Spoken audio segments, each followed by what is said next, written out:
নামাজ শেষ করে নবীজি যখন বরাকের পিঠে চড়বেন, এমন সময় একটা পাথর নবীকে সালাম দিল, আসসালাতু আসসালামু আলাইকা ইয়া রাসূলুল্লাহ। পাথরের সালাম শুনে নবী দাঁড়িয়ে গেলেন। পাথর, কি জন্য তুমি সালাম দাও? বলে, হুজুর 1400 বছর ধরে আপনার অপেক্ষায় আমি এখানে দাঁড়ানো আছি। বলে, পাথর রে, 1400 বছর ধরে তুমি কেন এখানে দাঁড়ানো আছো? বলে, হুজুর আমি শুনেছি আপনি এই মসজিদে আসবেন 1.25 লক্ষ নবীর ইমামতিতে। আপনি নামাজ পড়াইয়া আপনি বোরাকের পিঠে চড়ে আল্লাহর দিদারে আসমানের দিকে আপনি রওনা হয়ে যাবেন।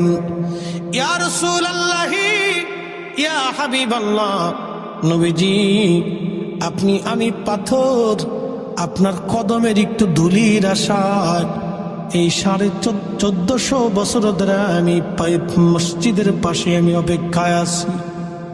বলে, কি চাও তুমি? বলি, ইয়া রাসূলুল্লাহ, আপনি বুরাকের পিঠে চড়বেন। বুরাকের পিঠে চড়ার আগে আপনি আমার পাথরের উপরে কদম রাখবেন।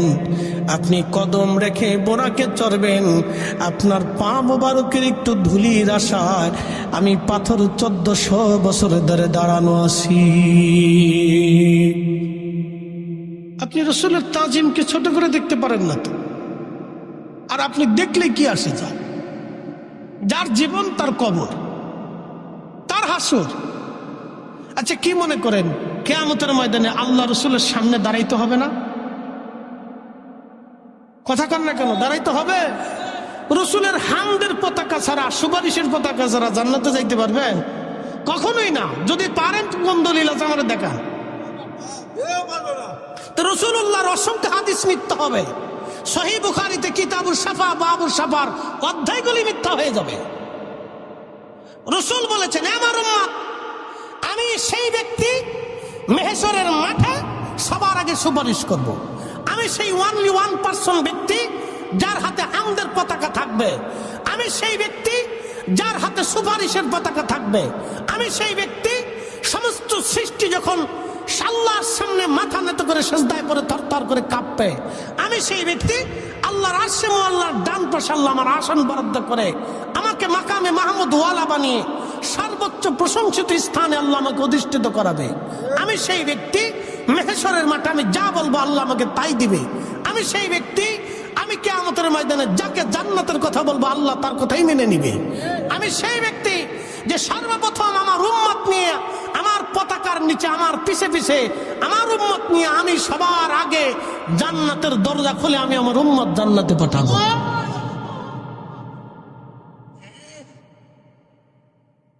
কিয়ামতের ময়দানে আল্লাহ রাসূলের সামনে দাঁড়াইতে হবে না? দাঁড়াইতে। ওনার মাধ্যম ছাড়া জান্নাতে যাওয়ার সুযোগ আবু বকরের জীবনেও নাই। এই জন্য হযরত আবু বকর জানতেন ওনাকে খুশি করতে হবে। এই জন্য উনি ওনাকে খুশি করার কারণে উম্মতের সর্বশ্রেষ্ঠ ব্যক্তি হয়েছেন, মুসলমানের প্রথম খলিফা হয়েছেন, প্রথম মুসলমানের প্রথম ইমাম হয়েছেন। ছোট করে দেখবেন না, দেখলেই বিপদে পড়ে যাবেন। আর যদি দেখেন, দেখতে পারেন, ওটা আপনার ইচ্ছা। কবর আপনার, হাসর আপনার। তবে আল্লাহ রাসূলের সামনে দাঁড়াইতে হবে। এটাকে ভয় করেন, অনেক বড় ভয় করে। বলে, ভয় কিসের? বলে দিয়ে যাই। কিয়ামতের ময়দানে কোন ব্যক্তি যদি আল্লাহর আদালতে মামলায় হারে, আল্লাহর আদালতে দাঁড়াবে, আল্লাহ আপনাকে তার আদালতে দাঁড় করাবে। তো দাঁড় করায় আল্লাহ হিসাব টান দেবে। হিসাব যদি টানে, মুফতি জহিরুল ইসলাম ফরিদির পক্ষে হিসাব দেওয়া সম্ভব। আমার আগে যত আলেম পৃথিবী থেকে চলে গেছে তাদেরও সম্ভব। আপনাদের ইমাম সাহেবও পারবে, চেয়ারম্যান সাহেব মনে হয় দিতে পারবে না, সুযোগই নাই। উনি তো আরো বড় বিপদে আছে। বলে, হুজুর কারণ কি? সব কথা বলে দিতে, ওনার সতর্ক করা আমার দায়িত্ব। আমাকে জিজ্ঞাসা করলে জিজ্ঞাসা করবে তোমার ফ্যামিলি নিয়ে কি আসো, তোমার মাদ্রাসা কি, তোমার এই কি কি করছো, তুমি কি ওয়াজ করছো। আর ওনাকে জিজ্ঞাসা করলে পুরা ইউনিয়ন নিয়ে জিজ্ঞাসা করবে যে ওই ইউনিয়নে ওই রাস্তা হয়েছিল না কেন, ওই বাড়ি হয়েছিল না কেন, কালভার্ট হয়েছে না কেন, ওই মহিলা না খেয়েছিল কেন, ও ঠিক মতো চাইল গম পাইছে না কেন, সব হিসাব ওনারা দিতে হবে। আর রাষ্ট্রে যিনি বর্তমান ডক্টর ইউনূস আছে, তারা সারা বাংলাদেশে হিসাব ওনাকে বুঝাই দিতে হবে ওই জায়গায় ডাকাতি হয়েছে কেন, চুরি হয়েছে কেন। তুমি কি করছো? বসে বসে আঙ্গুল চুষছো না কি করছো? ওগুলো আল্লাহ হিসাব বুঝে নিয়ে নিবে। এই সারা জেলার যিনি আছেন ফরিদপুর জেলার ডিসিএসপি, তাদেরকে আল্লাহ জিজ্ঞেস করবো তোমার পুরা জেলার হিসাব দিয়ে তারপরে যাও। এই ওয়ার্ডের যিনি মেম্বার আছে তাকে এই ওয়ার্ড সম্পর্কে হিসাব দিতে হবে, গ্রামের যে মাতবর আছে তাকে গ্রাম সম্পর্কে হিসাব দিতে হবে, পরিবারের যিনি প্রধান আছে তার পরিবার সম্পর্কে হিসাব দিতে হবে, প্রত্যেক ব্যক্তি তার নিজের জীবন সম্পর্কে হিসাব দিতে হবে। এবার বুঝেন হিসাবের পাল্লা কত কঠিন, হিসাবের পাল্লা কত কঠিন। সেই দিন আল্লাহর আদালতে দাঁড়াবে। তা আমরা সবাই তো আল্লাহর দরবারের আসামি, শ্রোতা বক্তা কেউ বাদ নাই, কথা ঠিক কিনা? আমরা কার আসামি? আল্লাহর দরবারে আসামি। আমরা পার হইতে পারবো না। আল্লাহ রসুল বলছেন যদি হিসাব চায় তো তোমরা ধ্বংস হয়ে যাবে, যদি আল্লাহ দয়া করে মাফ করে দেয় তাহলে আসিম হয়ে আল্লাহ রসুলের দরবারে যাব। আল্লাহ রসুলের দরবারে যায় কান্নাকাটি শুরু হবে, তখন আল্লাহর নবীর মায়া লাগবে। মায়া করার কারণে আল্লাহর নবী দয়া করবে, দয়া করার কারণে রাব্বে করিমের দরবারে যাবে, ইয়া রাব্বি এটা আমার উম্মত, আপনি মাফ করে দেন। আল্লাহ সাথে সাথে মাফ করে দেবে। সুপ্রিম পাওয়ার হাসরে একমাত্র রসুলের। وَلَسَوْفَ يُعْطِيكَ رَبُّكَ فَتَرْضَىٰ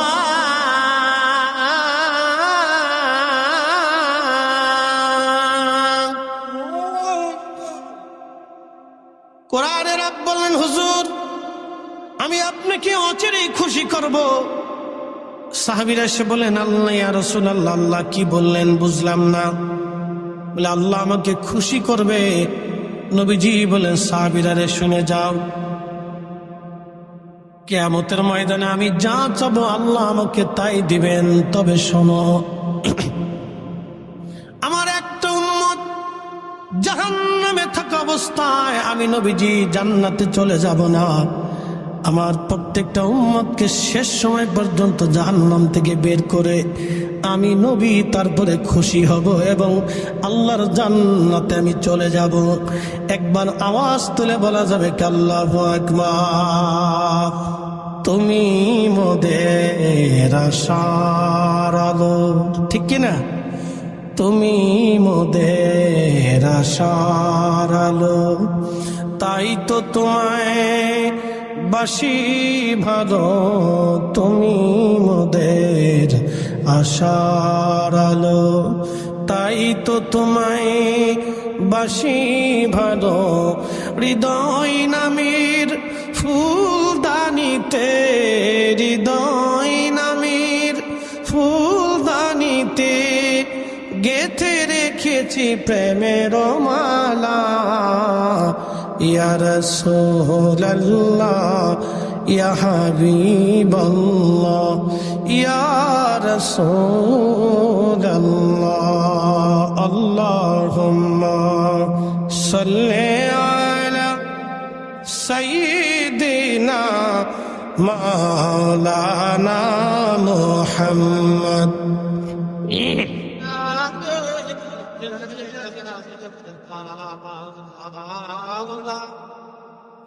মুহাম্মদ। জফরাকান্দিবাসী, আজকে জুমার রজনী। পৃথিবীর মধ্যে অনেকগুলি রাত আছে, পৃথিবীর মধ্যে অনেকগুলি রাত আছে যে রাত্রিগুলিতে ইবাদত করলে হাসরের ময়দানে দিল মরে যাবে না। তার ভিতরে একটা রাতের নাম লাইলাতুল বারাত, বরাতের রাত। একটা রাতের নাম কদরের রাত। একটা রাতের নাম ঈদুল ফিতরের রাত, ঈদুল আজহার রাত। আমরা ঈদুল ফিতরের রাত আসলে পটকা ফোটায় আনন্দ করি, কিন্তু ওই দিন পটকা ফোটানোর রাত না, ওই দিন ইবাদতের রাত। জুমার রাত আসলে অনেকে খুব সুন্দর করে কালকে ছুটির দিন আছে ঘুমায়, আবার রাত ভরে মোবাইল টিপে ফেসবুক খেলে, গেম খেলে, এরপরে নাটক সিনেমা দেখে। কি কথা কন না কেন? ছুটির দিন মনে করে সবাই রাতটাকে ব্যবহার করে, কিন্তু না, আল্লাহর নবী বলেন উম্মত রে, জুমার রাত্রিবেলা যারা ইবাদত করবে আমার আল্লাহ হাসরের ময়দানে তাদের দিল মারা যাবে না, তাদের দিলগুলি শক্ত থাকবে। একবার জোরে বলা যাবে কি মারহাবা। আজ আজকে জুমার রাত, খুবই উত্তম রজনী, খুবই দামি রাত। পাথর ডাক দিয়ে বলতেছি, ইয়া রাসূলুল্লাহ, আপনার কদমের একটু ধুলির আশা 1400 বছর ধরে দাঁড়ানো আছি। পাথরের ভালোবাসাটাকে নবী ছোট করে দেখে নাই। নবী ধমক দিতে পারতেন, পাথরকে লাথি মেরে ফেলে দিতে পারতেন, পারতেন না? পাথরের ভালোবাসাটাকে নবী ছোট করে দেখেন নাই। নবী বললেন, পাথর তোমার আবদার মঞ্জুর। নবীজি কদম রাখলেন। আল্লাহ ডাক দে বলেন, পাথর মোমের মতো নরম হয়ে যাও। সঙ্গে সঙ্গে পাথর নরম মোমের মতো নরম হয়ে গেল। নবীজি কদম রাখার সঙ্গে সঙ্গে পাথরের মধ্যে নবীজির কদমের দাগ বসে গেল। আল্লাহু আকবার।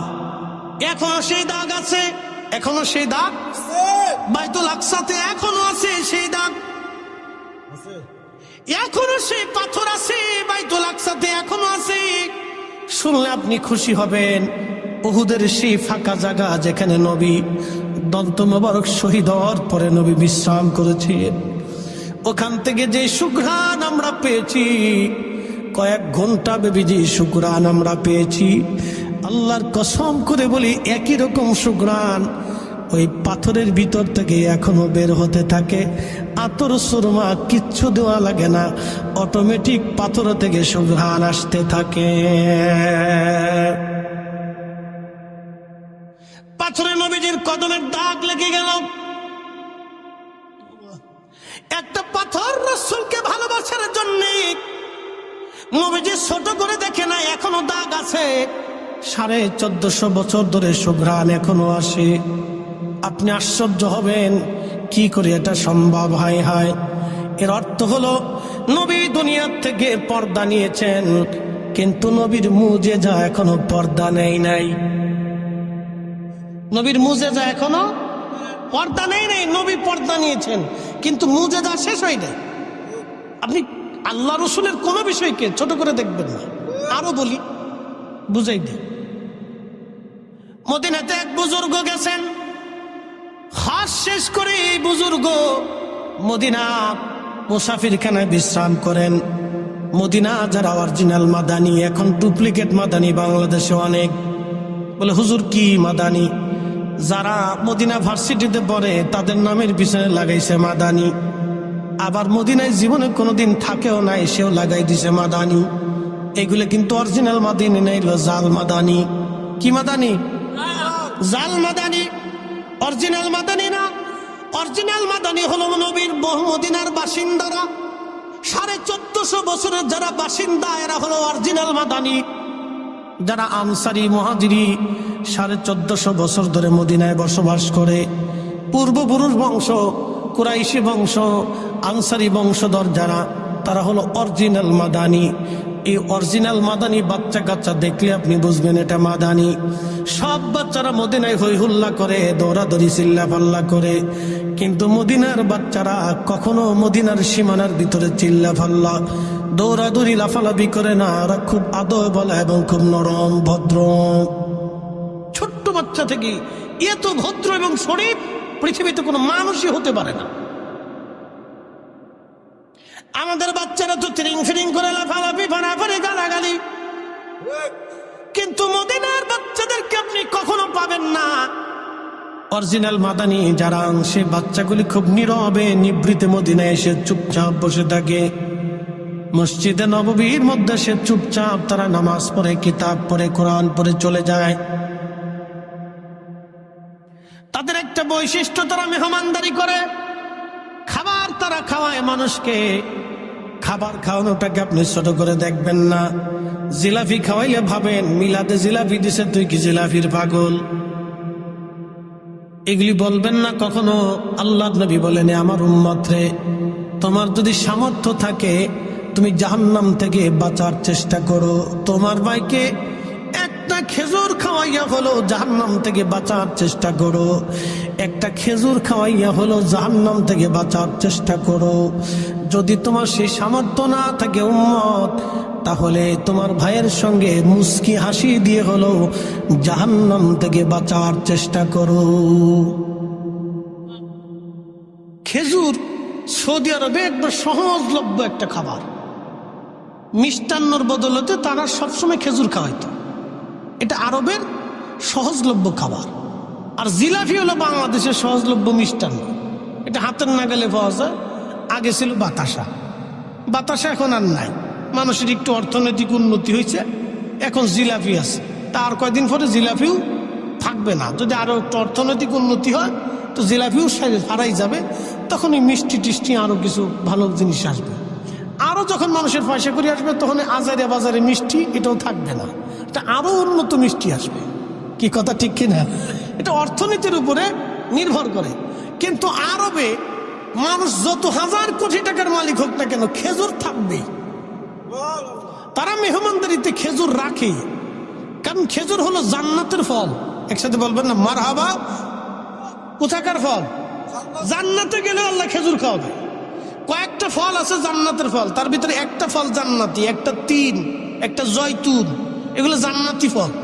একটা খেজুর, এগুলো কোরআনে আসছে জান্নাতি ফল। মধু, দুধ, এগুলো জান্নাতি খাবার। পানি জান্নাতি খাবার। যে নীল নদ দেখেন পৃথিবীতে, নীল নদ এবং ফোরাত নদ, ফোরাত এবং নীল, এই দুইটা নদী জান্নাত থেকে আসছে। সুবহানাল্লাহ বলবেন না? আমি বানাই একটা কথা বলতেছি না, সব হাদিসের আলোচনা, আল্লাহ রাসূল নিজে বলছেন। সহিহ বুখারী, সিয়াসিত্তা, আরো অন্য কিতাবের আলোচনা। পৃথিবীতে দুইটা নদী জান্নাতের নদী, একটা না নীল নদ আর একটা ফোরাত নদ। এই পানিগুলি জান্নাতের পানি। আর পৃথিবীতে একটা কুয়া সরাসরি হাউজে কাউসার জান্নাত থেকে, সেই কুয়াটা হলো জমজমের পানি।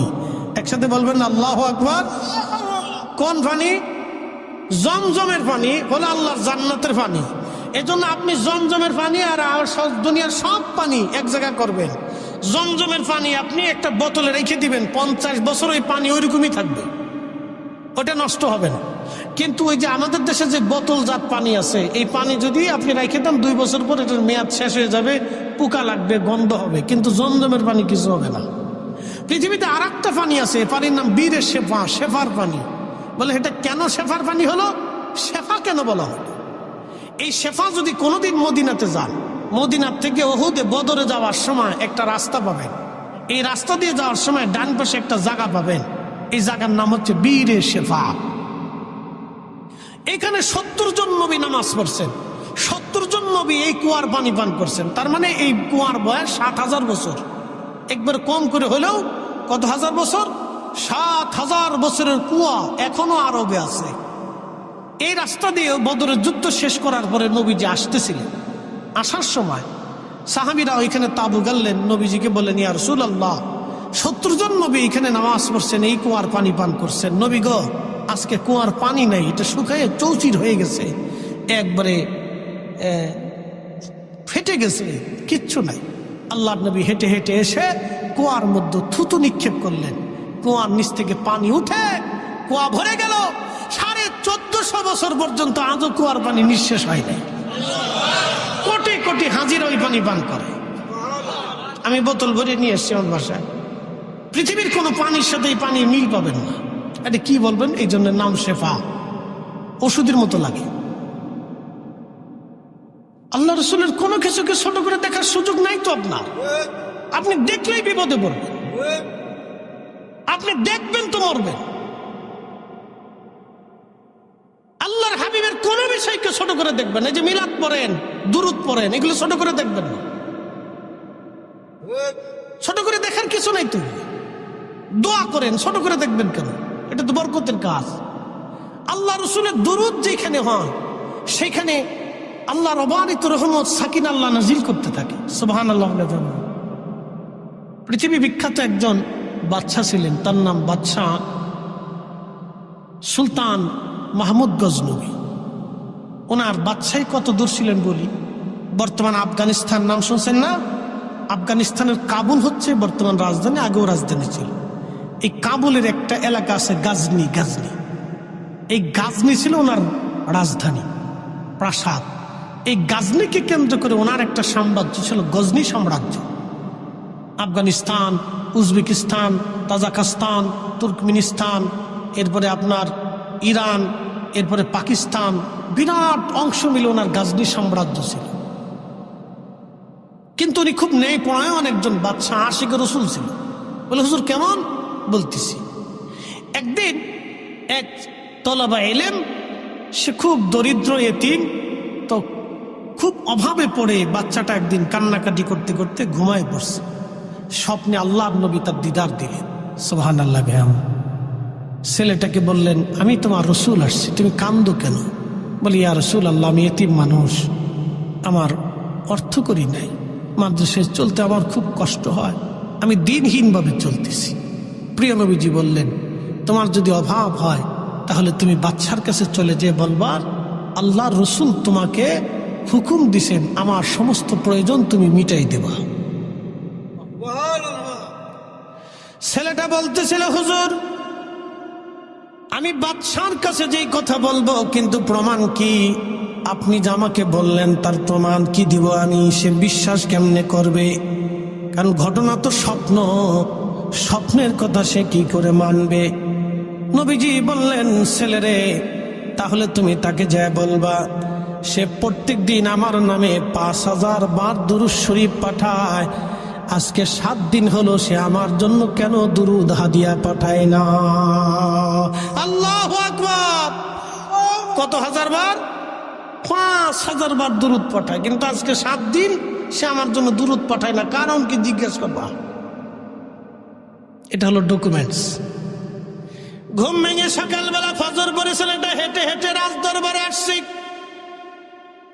রাজদরবারে এসে বাদশার সামনে দাঁড়ায় বলল, বাদশাহ আপনি আমার কাছে ঋণী। বাদশাহ বললেন, কি ব্যাপার, কেন ঋণী বলো? বলে, আল্লাহ রসুল আপনাকে হুকুম দিয়েছেন আমার সমস্ত প্রয়োজন যেন আপনি মিটিয়ে দেন। আমি এতিম দুস্থ, মাদ্রাসার তলবে ইলম, পয়সা করি আমার না, আমি ক্ষুধার্ত থাকি। বাদশাহ বলে, ছেলেরে আল্লাহর নবী আমাকে প্রয়োজন মিটিয়ে দিতে বলছেন, প্রমাণ কি বলো? ছেলেটা ডাক দে বলতেছে, হুজুর প্রমাণ হলো আপনি প্রত্যেক রাত্রিবেলা 5000 বার দুরূদ শরীফ আমার নবীকে হাদিয়া পাঠান, আজকে 7 রাত হইছে আপনি আমার রসুলের শানে দুরূদ হাদিয়া পাঠান না, কারণ জানতে চেয়েছে। বাচ্চা তখন ফেল ফেল করে কেঁদে দিলেন। এত বড় গাপনি সাম্রাজ্যের সুলতান চোখের পানি দিয়ে শিশু বাচ্চার মতো কাঁদতে লাগলেন, ডুকরায়া ডুকরায়া।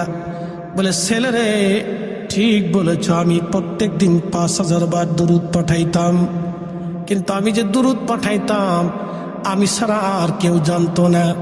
তোমার সত্য স্বপ্ন তুমি ঠিক দেখেছো বাচ্চারে, আর আজকে 7 রাত রাষ্ট্রের কাজে আমি দুরূদ পাঠাইতে পারি না। তুমি ঠিক দেখেছো বেটারে, আমার রাজকোষে অনেক অর্থ আছে, তোমার যত মন চায় তত তুমি নিয়ে যাও, তোমার প্রয়োজনের যা লাগবে তুমি নিয়ে যাও, রসুল আমাকে হুকুম দিয়েছেন, অতএব প্রয়োজন যা তুমি নিয়ে চলে যাও। আল্লাহ নবীর দুরূদ সালামকে ছোট করে দেখবেন না, বিপদে পড়ে যাবেন, কারণ এই দুরূদ সালাম আর বাংলায় থাকে না, এটা সরাসরি নবীর রওজায় চলে যায়। ছোট করে দেখবেন তো বিপদে পড়ে যাবেন। আপনি যে লাটসাবি হন, সাদা কিচ্ছু হবে না। রসুলের দরবারে আপনি কিছুই না, আমি কিছু না, ও কুত্তা হতে পারি নাই। কি কথা কন না কেন? নবীর দরবারে কুকুরও হতে পারি নাই, কুত্তাও হতে পারি নাই, কিচ্ছু হতে পারি নাই, কিচ্ছু না, গোলাম কিচ্ছু হতে পারি নাই। রসুল যদি কবুল করে তাহলে আমাদের জন্য বিরাট বুলন্দ নসিব, আর যদি একবার বেজার হয়ে যায় তো বদনসিব। এই জিন্দেগির কোনো দাম নাই, কোনো মূল্য নাই। সুলতান মাহমুদ গজনবী তিনি মদিনা ঘুরে ঘুরতেছে, উনি চটের পোশাক পরছে, শর্টের পোশাক।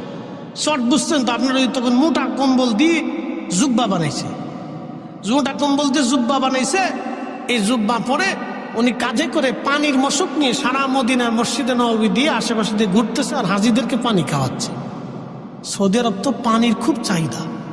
এবছর হজে আমার আল্লাহু আকবার কি যে গরম পড়ছে, এবছর হাজি শুধু গরমে মরে গেছে, শুধু গরমে। কোন রিপোর্ট আসছে 17,000 হাজি মারা গেছে সারা পৃথিবী থেকে, 17,000 হাজি মারা গেছে। আবার কোন রিপোর্ট আছে 7,000 হাজি মারা গেছে, যে কোনো মারা যাক, মারা গেছে বহুত। আমার চোখের সামনে আরাফাতে এক হাজি মরে গেল ছটফট করতে করতে গরমে, হিট স্ট্রোকে। এত গরম।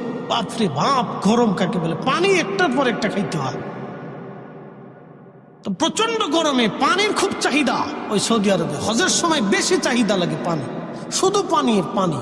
সারাদিন আপনি 2টা খেজুর খেয়ে সারাদিন পানি খেয়ে থাকতে পারবেন, এত গরম। তো যাই হোক, তো উনি ওই কাঁধে করে পানি খাওয়াচ্ছে। কষ্ট হচ্ছে না আপনাদের? বেশি রাত করবো না, প্রায় 1.5 ঘন্টা হয়ে যাচ্ছে, বেশি কষ্ট করবো না। একসাথে বলি তো আল্লাহু আকবার। এগুলো হলো বাস্তব ওয়াজ। কি ওয়াজ? বাস্তব থেকে বলতেছি, বাস্তব, একবারে বাস্তব থেকে আমি আপনাদেরকে বুঝাইতেছি, তো মনোযোগ দিয়ে। এই সুলতান মাহমুদ গজনবী ওইরকম হাইটে হাইটে পানি খাওয়াচ্ছে। সুলতান, বুঝতে পারছেন? আমাদের দেশের ধনীরা হজে যাইয়া কোলর টাওয়ারে থাকে। কোলর টাওয়ার চিনছেন? সিডেন নাই। মক্কাতে দেখবেন বিরাট বড় একটা বিল্ডিং আছে, একের মক্কার হেরেমের সাথে, ওর উপরে একটা ঘড়ি আছে, এটার নাম হলো কোলর টাওয়ার। যার যত পয়সা সে ততই কোলর টাওয়ারে খালি উপরের দিকে যায়। কিন্তু হজ করার জন্য, এ তো পিকনিক করার জন্য যায়। তো হজ আমরা বুঝি না, মানুষের টাকা মেরে দিয়ে হজ। কোলর টাওয়ারে গেছে, যাই ওখানে যে খুব আরাম করে হজ করে, খুব আরাম করে হজ করে। তো যাই হোক, সেই দিনের বাদশা সুলতান, বুঝতে পারতেছেন কত বড় সাম্রাজ্যের সুলতান। একসাথে বলবেন আল্লাহু আকবার। নিয়ে আসে, গড়ে নিয়ে আসে, শেষ করে দেব। বিরাট বড় বাদশা। আফগানিস্তান, উজবেকিস্তান, তাজিকিস্তান, তুর্কমেনিস্তান, ইরানের এক অংশ, পাকিস্তানের এক অংশ, এরকম বাংলাদেশের মতো 100টা বাংলাদেশের সমান এক দেশের সাম্রাজ্যের উনি বাদশা ছিল। তো সে কান্দে করিয়ে মদিনাতে হাজিদেরকে পানি খাওয়াচ্ছে। একসাথে বলবেন না মারহাবা। মদিনায় রসুলের দরবারে কোনো বাদশার দাম আছে? কি কথা কন না কে? কোন সাইকুল হাদিসের দাম আছে? আল্লাহ রসুলের কাছে কারো কোনো ভ্যালু নাই যদি রসুল কবুল না করে।